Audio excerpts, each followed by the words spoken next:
Welcome to back guys. आज हम continue कर रहे हैं अपना कार्बोहाइड्रेट के बारे में पढ़ लिया अपन ने। सेकंड है डाइजेशन ऑफ प्रोटीन्स।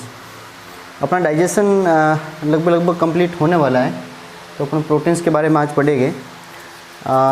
जैसा कि आपको पता है कि प्रोटीन्स है वो क्या है, तो थोड़ा मैंने इक्वेशन लिख दिया ताकि आपको थोड़ा इजीली समझ में आए और आप नोटबुक में एंट्री पिक कर सकते हो, है ना। तो आप नोटबुक में एंट्री कर लेना। प्रोटीन्स के बारे में पहले थोड़ा सा पढ़ लेते हैं।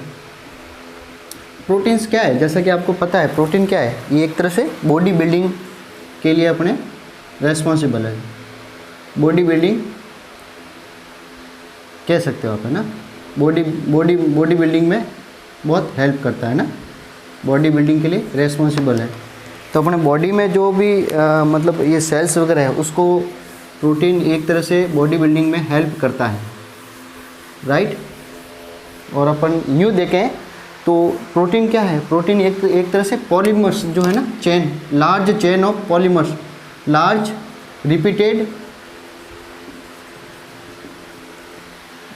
रिपीटेड पॉलीमर्स चेन है।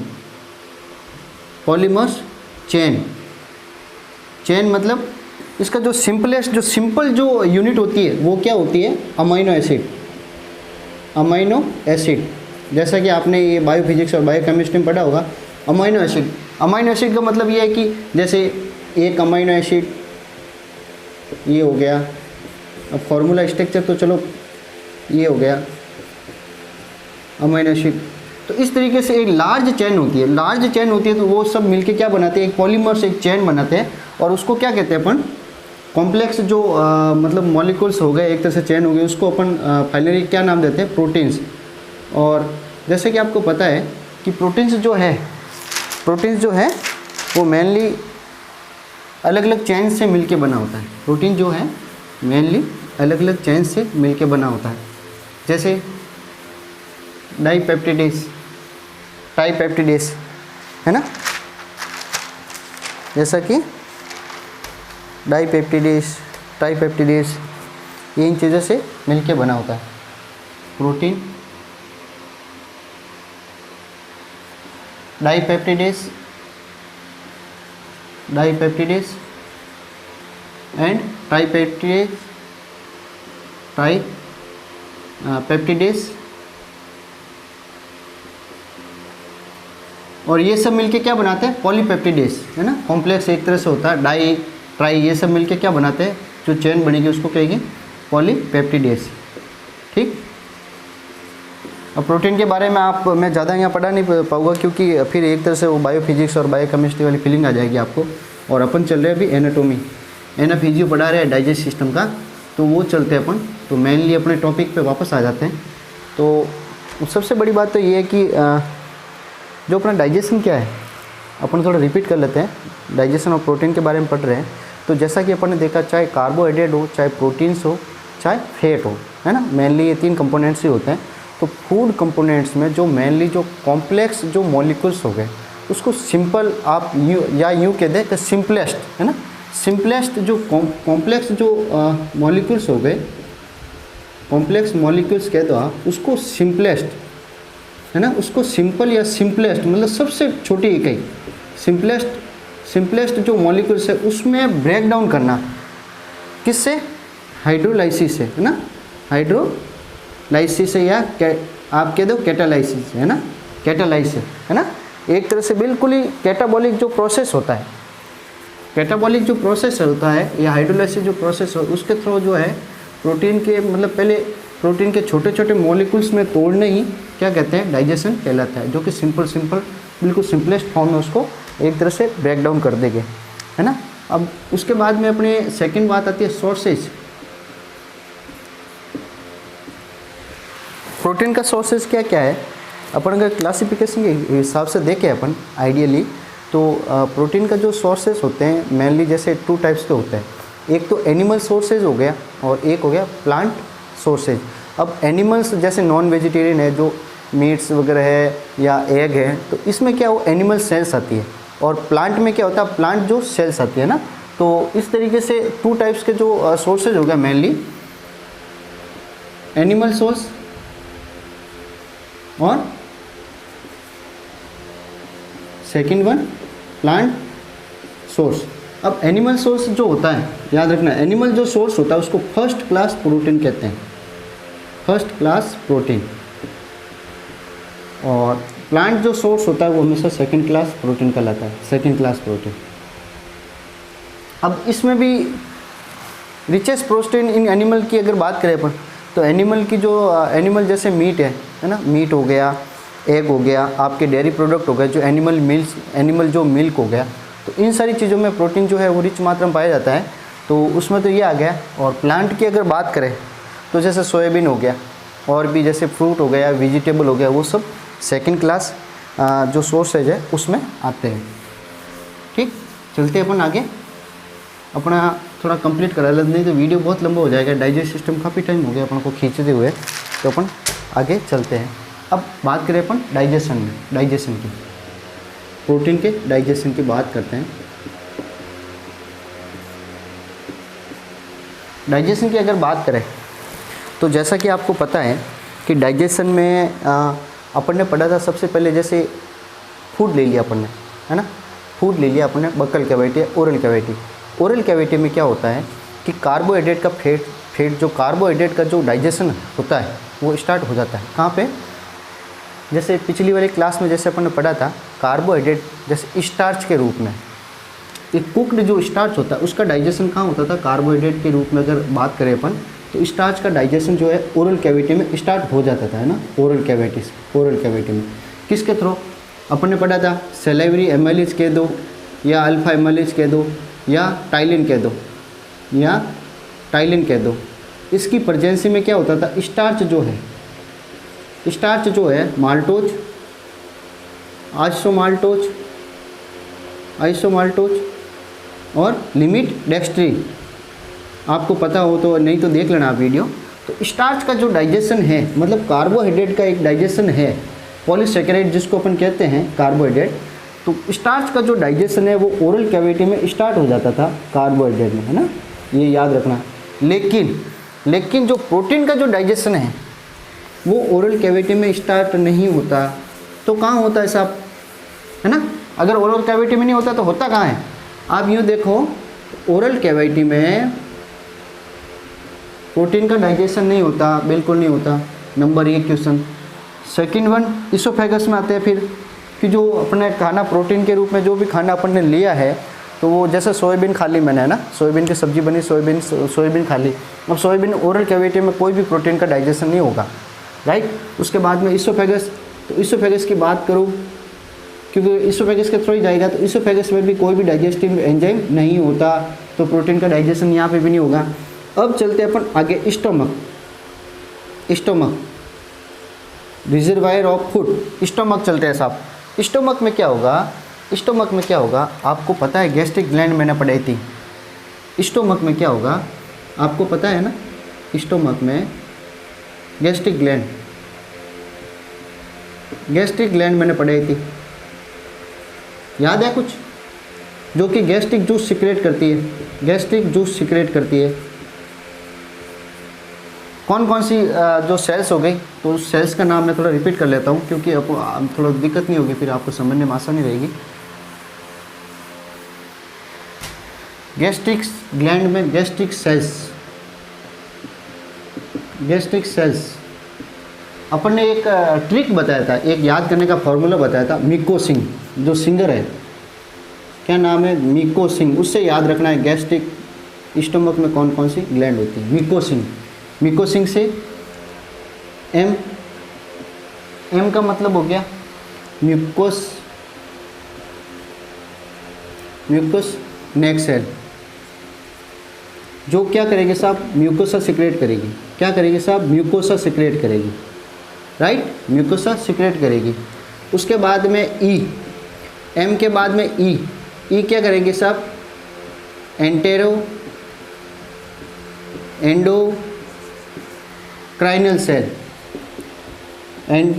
एंडोक्राइनल सेल्स, ये क्या करेगी साहब? ये हार्मोन सिक्रेट करेगी। कहाँ पे? स्टोमक, इंटेस्टाइनल, है ना, इंटेस्टाइन में। और सी का मतलब क्या हो गया साहब, सी का मतलब हो गया चीफ सेल, या आप कह दो जाइमोजन सेल, या आप कह दो पेप्टिक सेल, या आप कह दो उसको पेप्सिनोजन सेल। 4 तरह के नाम है इसके। पेप्सिनोजन सेल्स ये क्या करेगी साहब, ये करेगी पेप्सिनोजन सीक्रेट, पेप्सिनोजन, जो कि इनएक्टिव फॉर्म में होगा, जो कि इनएक्टिव फॉर्म में होगा। ये क्वेश्चन कहीं बाहर पूछाते हैं, पेप्सिनोजन कहाँ से सीक्रेट होगा, स्टोमक की कौन से सेल्स है ना, chief cell, zymogen cell, peptic cell या पेप्सिनोजन सेल्स। उसके बाद में ओ से क्या मतलब होगा साहब, ओ से मतलब हुआ ऑक्जेंटिक सेल, ओ से क्या मतलब हुआ ऑक्जेंटिक सेल, या इसको आप कह सकते हो पैराइटल सेल, या इसको आप कह सकते हो पैराइटल सेल्स। ये क्या कि सीक्रेट करेगी साहब, ये सीक्रेट करेगी एक तो HCl राइट, और एक करेगी intrinsic factor, intrinsic factor right. 2 तरह के जो है HCl कौन सीक्रेट करेगी, पैराइटल सेल्स, और इंट्रिंसिक फैक्टर कौन करेगी, कैस्टले ऑफ इंट्रिंसिक फैक्टर क्या करेगी, ये भी सीक्रेट करेगी पैराइटल सेल। अब जैसे आपको पता है, मैंने बताया था इलियम और ये अपने ड्यूडेनम वाले पोर्शन में बताया था स्टोमक में कि इंट्रिंसिक जो फैक्टर है वो क्या करते हैं सर, विटामिन B12 के एब्जॉर्प्शन में हेल्प करते हैं, जो कि इलियम पोर्शन में विटामिन B12 का एब्जॉर्प्शन होता है, और स्टोमक में जो है पैराइटल सेल्स प्रेजेंट होती है। तो ये याद रखना है अपन को, म्यूकस एंड सेल म्यूकस से सीक्रेट करेगी स्टोमक में।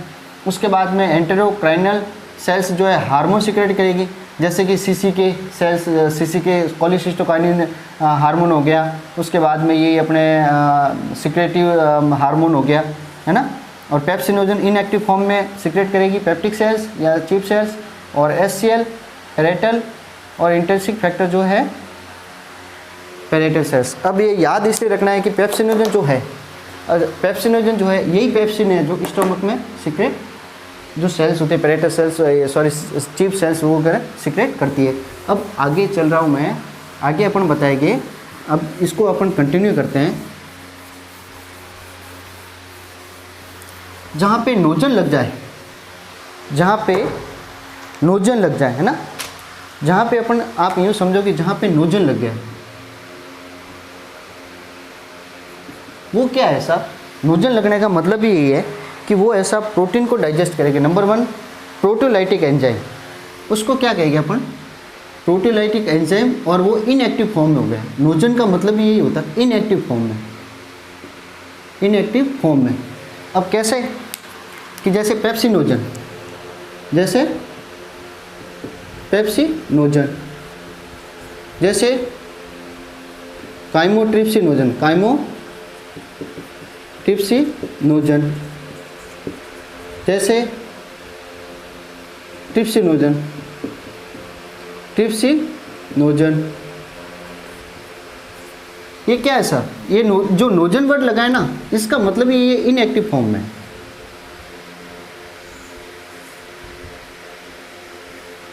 है ना। ये एंजाइम है, डाइजेस्टिव एंजाइम कह सकते हो आप, डाइजेस्टिव एंजाइम कह सकते हो आप। ये क्या करेंगे साहब, ये नोजन मतलब इनएक्टिव फॉर्म में, है ना, इनएक्टिव फॉर्म में जो होते हैं उसको कहते हैं। अच्छा, प्रोटीओलाइटिक एंजाइम इनएक्टिव फॉर्म में क्यों रहते हैं, ये भी एक बड़ी दिलचस्प कहानी है। प्रोटीओलाइटिक जो एंजाइम होते हैं, प्रोटीओलाइटिक एंजाइम, इसको प्रोटीओलाइटिक एंजाइम कहते हो क्योंकि ये साहब क्या करते हैं, प्रोटीओलाइटिक एंजाइम इसलिए कहते हैं क्योंकि प्रोटीन का डाइजेशन करते हैं। नंबर 1, प्रोटीन का डाइजेशन करने वालों को कहते हैं अपन प्रोटीओलाइटिक एंजाइम। उसके बाद में दूसरी बात ये है साहब कि ओ सॉरी, वेट, ओके, राइट है, ठीक है, ओके, चल रहा है ना, ठीक, ओके। उसके बाद में साहब इसको प्रोटीओलाइटिक क्यों कहते हैं, प्रोटीओलाइटिक एंजाइम क्यों कहते हैं, क्योंकि ये प्रोटीन का डाइजेशन करते हैं। और ये हमेशा इनएक्टिव फॉर्म में क्यों होते हैं, ये हमेशा इनएक्टिव फॉर्म में क्यों होता है, क्योंकि आपको पता है प्रोटीओलाइटिक एंजाइम इनएक्टिव फॉर्म में इसलिए होते हैं कि आपको पता है कि भाई हमारी बॉडी जो है वो सेल्स से मिलके बनी होती है, और सेल्स जो है वो किससे मिलके बनी होती है? प्रोटीन की मिलके बनी होती है। मतलब कहने का मतलब पूरी हमारी बॉडी एक तरह से देखा जाए तो पूरी प्रोटीन की मिलके बनी होती है, क्योंकि प्रोटीन का काम ही ये है बॉडी बिल्डिंग का काम करना, है ना। अब क्या होता है कि अगर ये पेप्सिनोजन, मानो पेप्सिनोजन क्या है, ये कहाँ से सीक्रेट होता है? ये होता है साहब पैरेटल सेल से, पेप्टिक सेल से, पेप्टिक जाइमोजन चिप सेल से जो है पेप्सिनोजन जो सीक्रेट होता है। अगर ये पेप्सिनोजन, अगर ये आप समझो कि एक्टिव फॉर्म में अगर सीक्रेट हो गया, है ना, पेप्सिनोजन अगर जैसे स्टमक की जो चिप सेल है वहाँ से सीक्रेट करेगा पेप्सिनोजन, अब ये अगर एक्टिव फॉर्म में सीक्रेट हो गया, मतलब एक्टिव फॉर्म में सीक्रेट हो गया तो इसका काम क्या है? प्रोटीन का डाइजेशन कराना। अब अगर एक्टिव फॉर्म में सीक्रेट हो गया तो वही जो सेल सीक्रेट कर रही है पेप्सिनोजन, जो सेल सीक्रेट कर रही है उसी को नहीं खाएगा, उसी को डाइजेस्ट कर लेगा, है ना, उसी को डिस्ट्रॉय कर लेगा, उसी को, उस सेल को ही खराब कर लेगा। क्यों? क्योंकि उसका काम ही है प्रोटीन को डाइजेस्ट करना। तो ये क्या होता है साहब, इनएक्टिव फॉर्म में जो होता है पेप्सिनोजन है, क्रीमीट्रिप्सिनोजन है, ये सब है जो है एक तरह से पेप्सिनोजन है इनएक्टिव फॉर्म में होता है। और इनएक्टिव फॉर्म में क्या होता है कि फूड के साथ में मिक्स होगा। जैसे पेप्सिनोजन जो है वो फूड के साथ मिक्स होगा, अपन कह सकते हैं स्टोमक में जो है वो क्रिया होगी एक तरह से ड्यूडेनम वगैरह में, तो उसमें फिर वो एक्टिव फॉर्म में आएगा, राइट। कैसे कि जैसे मैंने बताया ओरल कैविटी में को डाइजेस्टिव एंजाइम नहीं होता, इसोफेगस में नहीं होता, स्टोमक में। तो अपन स्टोमक में फिर आगे चलते हैं अपन, जैसे चिप सेल हो गई, जैसे चिप सेल्स क्या करेगा साहब, एडल्ट में दो तरह की होती है, देखना याद रखना, यहाँ पे थोड़ा एक मज़ेदार बात है। एडल्ट में, बड़े आदमी में क्या होती है साहब, चिप सेल्स जो है वो क्या करेगी साहब, चिप सेल्स सीक्रेट करेगी पेप्सिनोजन, जो कि इनएक्टिव फॉर्म में होगा, पेप्सिनोजन। अब पेप्सिनोजन जो है वो क्या है साहब, HCl की प्रेजेंसी में, किसकी प्रेजेंसी में? फर्स्ट वाली देखो आप, HCl की प्रेजेंसी में इनएक्टिव जो फॉर्म है पेप्सिनोजन, उसको HCl कहाँ से सीक्रेट होगा? जो कि पैरेटल सेल से सीक्रेट होगा। पेप्सिनोजन जो है HCl की प्रेजेंसी में, HCl के हेल्प से फिर ये क्या करेगा सब, एक्टिव फॉर्म बनेगा, उसको कहेंगे अपन पेप्सिन। याद, ठीक है, याद हो गया। पेप्सिनोजन को HCl की प्रेजेंसी में, HCl की प्रेजेंसी में पेप्सिन बनाया, जो कि इनएक्टिव फॉर्म से एक्टिव फॉर्म में लेके आएगा। तो इसको क्या कहेंगे साहब आप, एक्टिव फॉर्म कह दो, एक तरह से एक्टिव फॉर्म, है ना, और ये रहेगा इनएक्टिव, राइट। और ये कब होगा? ये होगा साहब पेप्सिनोजन पेप्सिन में कब कन्वर्ट होगा? जब कन्वर्ट होगा जब HCl का सीक्रेट होगा। HCl सीक्रेट कब होगा? जब HCl का सीक्रेट तब होगा जब फूड जो है वो स्टोमक से कायम फिरे जो ड्यूडेनल में आएगा, तब सीक्रेट होगा। या HCl जो मतलब एक तरह से स्टोमक में जब फूड आएगा तभी वो सीक्रेटिव जो सेल्स होगी वो HCl का सीक्रेशन करेगी, सीधी सी बात है ना। तो ये कब होगा साहब, ये फूड जब स्टोमक में होता है तो पेप्सिन है जो पेप्सिनोजन है पेप्सिन में कन्वर्ट हो जाएगा। इसमें एक मज़ेदार बात ये है कि ये तो हो गया एडल्ट की बात करूँ मैं, ठीक है ना, जो एडोलेसेंट या एडल्ट हो गया, जो बच्चा नहीं है, जो बड़ा हो गया, उसकी बात कर रहा हूँ मैं, पेप्सिनोजन सीक्रेट होता है। लेकिन अगर मैं बात करूँ किड्स की मतलब इन्फेंट में क्या होता है साहब, कि पेप्सिनोजन की जगह, पेप्सिनोजन की तरह ही एक किड्स में बच्चों में होता है जो प्रोरेनिन कहते हैं, उसको प्रोरेनिन, याद रहेगा ये आपको। प्रोरेनिन जो प्रोटियोलाइटिक एंजाइम है जो बच्चों में होता है, प्रोरेनिन क्या करता है साहब, प्रोरेनिन भी HCl की उपस्थिति में जो इनएक्टिव होता है, ये भी पेप्सिनोजन की तरह इनएक्टिव फॉर्म में होता है। प्रो मतलब इनएक्टिव, जैसे ही HCl इसको मिलेगा तो ये भी क्या करेगा साहब, रेनिन में कन्वर्ट हो जाएगा। ये भी क्या करेगा साहब, रेनिन में एक्टिव फॉर्म में कन्वर्ट हो जाएगा। ठीक है साहब, ये क्या करेगा साहब, रेनिन में कन्वर्ट हो जाएगा। अब प्रोटीन के डाइजेशन के लिए पेप्सिन बहुत ज़रूरी है। नंबर 1 क्वेश्चन अगर आ जाता है कि अगर पेप्सिनोजन से पेप्सिन में कन्वर्ट नहीं हो, है ना, या पेप्सिनोजन किसी के मतलब बॉडी में अगर बन ही नहीं रहा है, पेप्सिन क्या होता है sir, pepsin is a strong proteolytic enzyme. Number 1 question ये याद रखना है, स्ट्रॉन्ग जो है वो प्रोटियोलाइटिक एंजाइम होता है, प्लस पूरी एलिमेंट्री कैनाल के अंदर, पूरी एलिमेंट्री कैनाल में है साहब, ये पेप्सिन जो होता है पूरी एलिमेंट्री कैनाल के अंदर पेप्सिन जो होता है साहब, ये क्या करता है साहब, ये कोलेजन जो फाइबर्स हो गए, कोलेजन फाइबर्स जो है, बाकी तो और भी चलो ठीक है, पेप्सिन बन गया, पेप्सिन से कीमोट्रिप्सिन या ट्रिप्सिन वगैरह उसमें ये हो जाएगा, लेकिन कोलेजन जो फाइबर हो गए जो कि एनिमल्स जो नॉन वेज वगैरह खाते हैं, तो कोलेजन जो प्रोटीन्स हो गए उसको डाइजेस्ट करने के लिए पेप्सिन की बहुत ज़्यादा ज़रूरत होती है।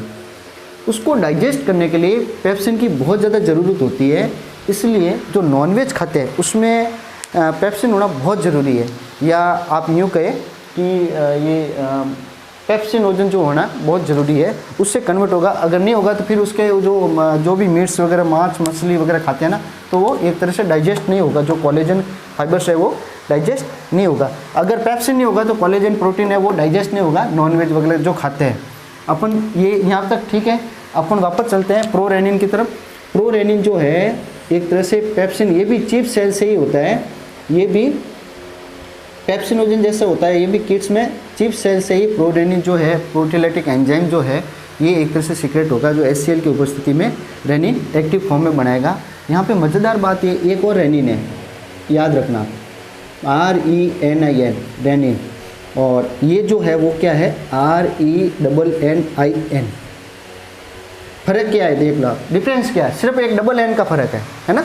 तो ये याद रखना, ये जो प्रोरेनिन है, प्रोरेनिन से जो रेनिन बना ये क्या होता है, ये स्टोमक में होता है। और ये क्या है, रेनिन जो बना है ये क्या है, प्रोटीलाइटिक एंजाइम है ना। एक्टिव फॉर्म में जो बन गया है वो प्रोटीलाइटिक एंजाइम हो गया जो प्रोटीन को डाइजेस्ट करता है। लेकिन ये जो रेनिन है, जो सिंगल रेनिन है, RENIN, ये वाला जो रेनिन है साहब, ये वाला रेनिन क्या करता है ये आपको पता है। तो जैसे मैंने एक वीडियो डाला हुआ रास, है ना, रास वाला जो वीडियो डाला हुआ है, जो रेनिन एंजियोटेंसिन एल्डोस्टेरोन सिस्टम है ना, उसमें मतलब वो ब्लड सर्कुलेशन को रेगुलेट करता है, एल्डोस्टेरोन वगैरह बढ़ाता है। तो वो रेनिन है जो किडनी में होता है, जो हार्मोन है। ये रेनिन है जो हार्मोन है, जो किडनी में होता है। और ये रेनिन है क्या करता है साहब, ये एक तरह से जो प्रोटीलाइटिक एंजाइम है ना। तो यहाँ पे ये चीज़ याद रखना, कंफ्यूज मत होना कि ये रेनिन क्या है, वो रेनिन क्या है। तो अपन क्या है साहब, यहाँ पे प्रोरेनिन बन गया। ये सारी क्रिया कहाँ हो रही है, स्टोमक में हो रही है ना। यहाँ तक जो क्रिया है वो स्टोमक में हो रही है, स्टोमक में। चीफ सेल पेप्सिनोजन सीक्रेट करेगी, पेरेटे जो सेल है HCl को सीक्रेट करेगी। जैसे ही फूड आएगा स्टोमक में तो पेप्सिनोजन जो है वो पेप्सिन में कन्वर्ट हो जाएगा with the help of HCl। या किड्स अगर इन्फेंट है तो वो क्या करेगा सब, प्रोरेनिन जो है, प्रोरेनिन क्या करेगा, रेनिन में कन्वर्ट हो जाएगा, रेनिन में कन्वर्ट हो जाएगा। और ये आगे जाके मैं बताऊंगा कि वो छोटा बच्चा जो है, जो मिल्क वगैरह लेता है, तो उसमें फिर ये प्रोरेनिन होना बहुत ज़रूरी है, राइट। चलते हैं अपन आगे। उसके बाद में साहब स्टोमक, अपन और आगे स्टोमक में चल रहे हैं अभी। स्टोमक में क्या होता है साहब, प्रोटीन। अब जैसे अपन ने ये क्रिया हो रही है, ये तो मैंने एक तरह से इक्वेशन बताई क्या क्या हो रहा है। अब स्टोमक में क्या है, जैसे अपने खाना फूड खाया, फूड कंपोनेंट खाया, उसके साथ प्रोटीन का डाइजेस्ट कैसे होता है। तो जैसे फूड कंपोनेंट अपन ने लिया, स्टोमक में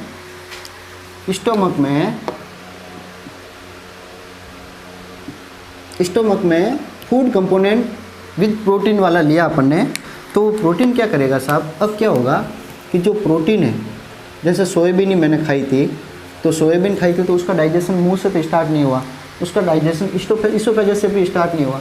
उसका डाइजेशन शुरू होता है, प्रोटीन का डाइजेशन शुरू होता है स्टोमक से। तो स्टोमक में क्या होगा साहब, जो प्रोटीन खाई है, प्रोटीन का फिर वो जो पेप्सिन वजह से पेप्सिन में बदला, इनएक्टिव जो फॉर्म में था वो एक्टिव फॉर्म में बदला पेप्सिन। वही पेप्सिन यहाँ पे आएगा, वही पेप्सिन स्टोमक में यहाँ पे आएगा। और प्रोटीन को क्या करेगा साहब, जो मतलब लार्ज जो मॉलिक्यूल्स जो बड़े बड़े जो थे, पॉलीमर्स चेन थी, उसको छोटे छोटे टुकड़ों में वो तोड़ देगा, है ना। जैसे ये एक तरह से ये है। अब इसको छोटे छोटे जैसे हैमर लगाया किसी ने, तो ये जैसे कोई ट्राईपेप्टाइड हो गया, कोई डाईपेप्टिडेज हो गया, कोई मतलब ये प्रोटीन और बच गया, तो इस तरीके से ये प्रोटीन एक तरह से तोड़ देगा। तो उसी की बात कर रहा हूँ मैं, ये पेप्सिन का काम है। तो पेप्सिन क्या करेगा साहब, प्रोटीन को तोड़ देगा प्रोटीएजेज में, प्रोटीन को तोड़ देगा प्रोटीएसेज में, प्लस पेप्टोन्स में, प्लस लार्ज पॉलीपेप्टाइड में, लार्ज पेप्टाइड में, पॉलीपेप्टाइड में। अब यहाँ समझने वाली बात ये है कि ये 3 तरह के एक तरह से तोड़ दिया उन्होंने, क्योंकि अलग अलग प्रोटीन जो है वो टूटती, एक फिक्स एक इक्वल नहीं टूटती, अलग अलग भागों में टूटती। जैसे प्रोटीएसेस, ये भी एक तरह से प्रोटीन का ही मतलब वो पॉलीमर चेन है। ये पेप्टॉन्स हो गया, ये भी एक प्रोटीन का मतलब भाग है, आप पार्ट ले लो। और लार्ज जो पॉलीपेप्टाइड है, ये भी एक तरह से बड़े बड़े जो टुकड़े हो गए, और ये थोड़ा सा स्मॉल में इन्होंने तोड़ दिया। तो ये हो गया स्टोमक में, लार्ज पॉलीपेप्टाइड में इन्होंने तोड़ दिया। उसी तरह स्टोमक में क्या होगा, अब पेप्सिन तो बन गया इनएक्टिव फॉर्म से एक्टिव फॉर्म में। तो यहाँ थोड़ा मज़ेदार बात और बता देता हूँ मैं। जैसे ये स्टोमक है, स्टोमक में क्या हो गया साहब कि जैसे पेप्सिनोजन से पेप्सिन में कन्वर्ट हो गया, पेप्सिनोजन से HCl के हेल्प से पेप्सिन बन गया। अब ये प्रोटीन का डाइजेस्ट करने के लिए बहुत है, अब ये प्रोटीन का डाइजेशन कर सकता है। तो आपको पता होगा कि ये प्रोटीन का डाइजेशन करने के लिए मतलब बिल्कुल ही रेस्पॉन्सिबल है, या अब कर सकता है किसी का भी। तो ये म्यूकस लेयर नहीं करेगा क्या? इसका म्यूकस जो लेयर है स्टोमक में, क्यों यहाँ खाना रहेगा, यहाँ पे पेप्सिन रहेगा, तो ये म्यूकस लेयर का भी डाइजेस्ट कर लेगा, क्योंकि ये भी तो एक तरह से प्रोटीन ही है वो भी। तो इसलिए क्या होता है साहब, कि यहाँ पे एक मतलब स्टोमक में म्यूकस लेयर होती है ना, म्यूकस लेयर होती है स्टोमक में। म्यूकस लेयर जो ये आसपास वाली हो गई, जो कि म्यूकस सिक्रेट करती है, म्यूकस है ना, जो कि म्यूकस सिक्रेट करती है। और वो म्यूकस क्या है, गॉबलेट सेल के थ्रू, गॉबलेट सेल्स वगैरह हो गए, उनके थ्रू जो सिक्रेट करती है, वो क्या म्यूकस सिक्रेट करेगी, और म्यूकस आसपास लेयर में एक कवरिंग बना देगा अच्छे से, है ना, कवरिंग बना देगा, जो HCl और ये पेप्सिन से बच्चा के रखेगी। ठीक, यहाँ तक ठीक। अब अपन चलते हैं आगे। अब ये अपना एक तरह से स्टोमक में ये पार्ट बना है। अब यहाँ समझने वाली बात है, प्रोटीन टूट गए हैं साहब, प्रोटीन टूट के ये तीनों तरह के मतलब अलग अलग तरह के प्रोटीन बना दिए। ये कहाँ बना दिए? स्टोमक में। ये तो हो गया एडल्ट की बात करेंगे, जिसने जो खाना खाया, फूड कंपोनेंट खाया। अब थोड़ा सा अपन डिस्कस कर लेते हैं किड्स के बारे में। अब ये प्रोडक्ट वहाँ पे भी जो मिल्क लेगा बच्चा, उसमें भी वो प्रोटीन होता है, तो प्रोटीन तोड़ के लास्ट में यही प्रोडक्ट बनाएगा, जो कि अपन अब पढ़ने वाले हैं, ये स्टोमक में ही हो रहा है साहब, है ना, ये सब स्टोमक में हो रहा है। अब चलते हैं अपन किड्स में। किड्स में क्या होता है साहब? कैसिन होता है। आपको पता है कैसिन क्या है साहब? मिल्क प्रोटीन है। ये भी क्या है साहब? मिल्क प्रोटीन है। कैसिन क्या है साहब? मिल्क प्रोटीन है। अब आपको पता है कि जैसा मैंने बताया था कि जैसे पेप्सिनोजन मतलब वहाँ से चीफ सेल जो है पेप्सिनोजन सिक्रेट करती है, प्रोटीओलिटिक एंजाइम, उसी तरह किड्स में क्या करता है, प्रोरेनिन जो है वो सिक्रेट करेगी। प्रोरेनिन क्या हो गया? प्रोरेनिन HCl की प्रेजेंसी में रेनिन में कन्वर्ट होगा, तो वही रेनिन यहाँ पे काम करेगा। तो कैसिन क्या होगा साहब? जो रेनिन पड़ा था, जो रेनिन जो था उसमें बना हुआ, वो रेनिन साहब उसकी प्रेजेंसी में, है ना। कैसिन जो है, कैसिन जो मिल्क प्रोडक्ट है, जो अपन कैसिन जो बच्चा, जैसे छोटा बच्चा है वो दूध पी रहा है, इन्फेंट बच्चा दूध पी रहा है, उसको भी तो वो भी तो प्रोटीन है, उसको भी तो डाइजेस्ट करना मतलब ज़रूरी है। तो वो एक तरह से कैसिन के रूप में होता है। मिल्क प्रोटीन जो होता है वो कैसिन के रूप में होता है, मिल्क प्रोटीन के रूप में होता है। तो वो क्या करता है साहब? प्रोरेनिन से रेनिन में बना दिया, और रेनिन की उपस्थिति में क्या करेगा साहब? पैरा कैसिन बनाएगा। क्या करेगा साहब? पैरा कैसिन बनाएगा। पैरा कैसिन क्या होगा साहब? पैरा कैसिन वापस कैल्शियम आयन की उपस्थिति में, पैरा कैसिन क्या करेगा साहब? कैल्शियम आयन की उपस्थिति में CPC में कन्वर्ट होगा। CPC क्या होता है साहब? Calcium paracaseinate, calcium paracaseinate. ठीक साहब, CPC में कन्वर्ट होगा कैल्शियम आयन की प्रेजेंसी में।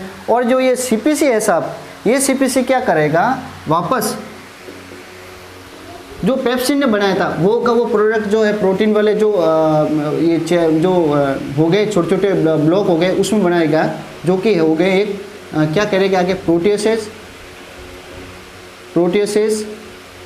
Plus peptones plus large polypeptides, large polypeptide. ये 3 तरह के जो अपन को वापस वो का वो मिला, जो कि एक एडल्ट में प्रोटीन में मिला था, अपन ने प्रोटीन तोड़ के वापस ये पेप्सिन की उपस्थिति में बना था।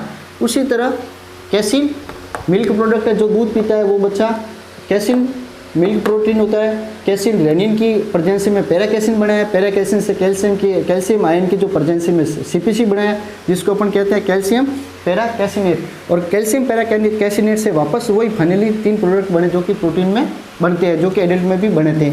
ये देखो यहाँ पे बने थे, वो का वो वापस फाइनली यहाँ पे बने। ये देखो ये बने थे साहब, ये वाले, ये का ये वापस यहाँ पे बने। आया साहब यहाँ तक समझ में?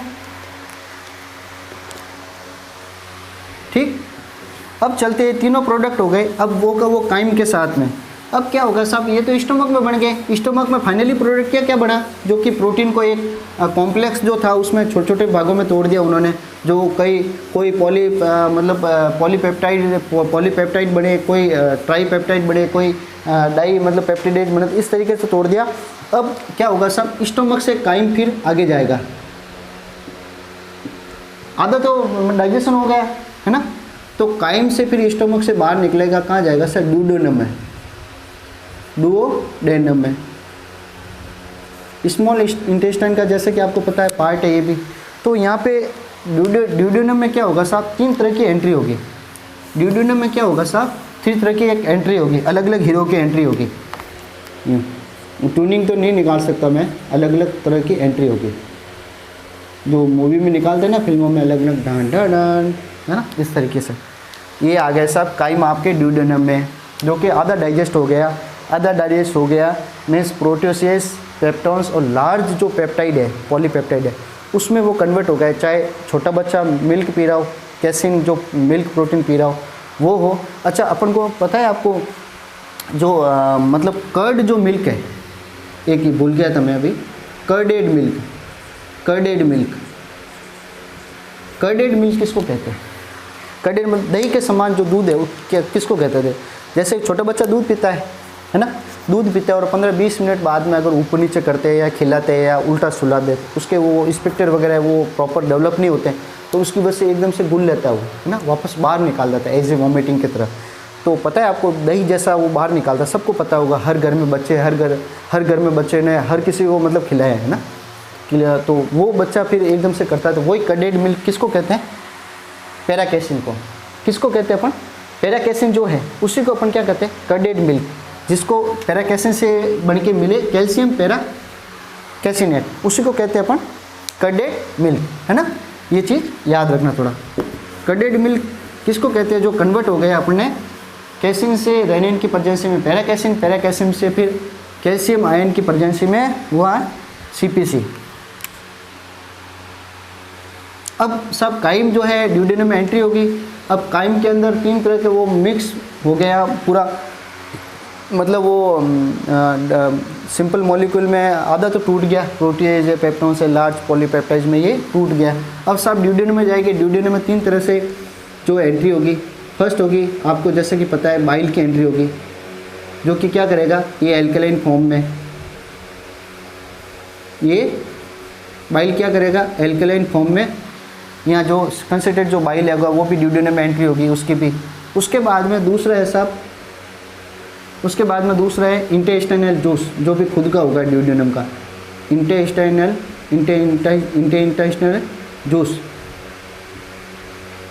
आपको पता है ड्यूडेनम में ब्रूनर्स ग्लैंड वगैरह कुछ पढ़ाया था मैंने। ब्रूनर्स ग्लैंड कहाँ प्रेजेंट होती है, तो आप क्या कहोगे ड्यूडेनम में? ब्रूनर्स ग्लैंड कहाँ प्रेजेंट होती है, तो कहाँ क्या बताओगे साहब? ड्यूडेनम में। और ये क्या करती है साहब? ये करती है साहब एल्कलाइन म्यूकस सिक्रेशन करती है, एल्कलाइन म्यूकस सिक्रेशन करती है साहब। बाइल आया एल्कलाइन फॉर्म में, काइम को एल्कलाइन बना दिया ड्यूडेनम में। इंटेस्टाइनल जूस में ब्रूनर ग्लैंड जो होती है ड्यूडेनल के अंदर, ये क्या करेगी सर, एल्कलाइन म्यूकस बनाएगी, वो भी एल्कलाइन मीडियम होगा। और तीसरे टाइप का एक और होता है साहब, पेनक्रियाटिक जूस, जिसको अपन कहते हैं, क्या कहते हैं साहब, पेनक्रियाटिक जूस। अब आपको पता है पेनक्रियाटिक जूस में कुछ प्रोटियोलॉजिक एंजाइम बताए थे, है ना, पेनक्रियास के मतलब वो एक्सोक्राइन ग्लैंड की तरह जहाँ काम करती है पेनक्रियास, जो 99% काम करती है, उसमें बताया था। आपको कुछ याद है? ट्रिप्सिनोजन, ट्रिप्सिनोजन, ट्रिप्सिनोजन, उसके बाद में काइमोट्रिप्सिनोजन, काइमोट्रिप्सिनोजन, उसके बाद में मतलब ट्रिप्सिनोजन, काइमोट्रिप्सिनोजन और कार्बोक्सी पेप्टिडेस, कार्बोक्सी पेप्टिडेस, ये कुछ मात्रा में पाया जाता है। मेनली तो ये दो ही है, ट्रिप्सिन, कीमोट्रिप्सिन, कुछ मात्रा में ये पाया जाता है। और एक होता है सर इलास्टेज, इलास्टेज, इलास्टेज, है ना, ये दोनों तो बहुत कम मात्रा में होते हैं, मेन तो ये दोनों होते हैं। तो ये क्या करेगा सर, पेनक्रियाटिक जूस के साथ में ये भी जो एंजाइम है वो भी ड्यूडेनम में उसकी एंट्री हो जाएगी। ये लो साहब, हो गई इसमें एंट्री, है ना, यहाँ तक आपके कंप्लीट हो जाना चाहिए। अब ड्यूडेनम में आने के बाद आपको जैसे कि पता है कि ड्यूडेनम में ये सब मिक्स हो गया, इस तरीके का पूरा ये एक तरह से पिक्चर बन गई।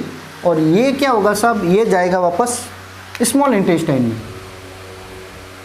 ये कहाँ जाएगा साहब, आगे स्मॉल इंटेस्टाइन में, आगे स्मॉल इंटेस्टाइन में, स्मॉल इंटेस्टाइन में, वहीं स्मॉल इंटेस्टाइन में ही बात कर रहा हूँ मैं, इलियम मतलब ये अपने उसी पोर्शन में स्मॉल इंटेस्टाइनल जूस में एक एंजाइम होता है साहब, एक एंजाइम होता है जिसको अपन कहते हैं एंटेरोकाइनेस, जिसको अपन कहते हैं एंटेरोकाइनेस। क्या कहते हैं साहब, एंटेरोकाइनेस। ये तो यहाँ ड्यूडेनम आ गया, उसके साथ में ये आएगा एंटेरोकाइनेस। तो एंटेरोकाइनेस, कीमोट्रिप्सिन, ट्रिप्सिन, ये सब का मिलन होगा अभी बढ़िया से, अच्छे से, है ना। तो क्या करेगा साहब, कुछ नई पिक्चर बनाएगी अभी। एंटेरोकाइनेस आने के बाद में ट्रिप्सिनोजन, ये भी अभी इनएक्टिव फॉर्म में ही है, जैसा कि बताया था नोजन लगा हुआ है। ट्रिप्सिनोजन जो है, ट्रिप्सिनोजन जो है एंटेरोकाइनेस, है ना, ट्रिप्सिनोजन जो है एंटेरोकाइनेस की हेल्प से, जो कि इंटेस्टाइनल जूस में था, एंटेरोकाइनेस एंजाइम की हेल्प से ट्रिप्सिन में बदलेगा। किस में बदलेगा साहब, ट्रिप्सिन में बदलेगा, ठीक है। पेप्सिन ने अपना काम कर दिया, यहाँ पे प्रोटीन को थोड़े थोड़े भागों में तोड़ दिया, पेप्सिन ने अपना काम कर दिया, रेनिन ने अपना काम कर दिया।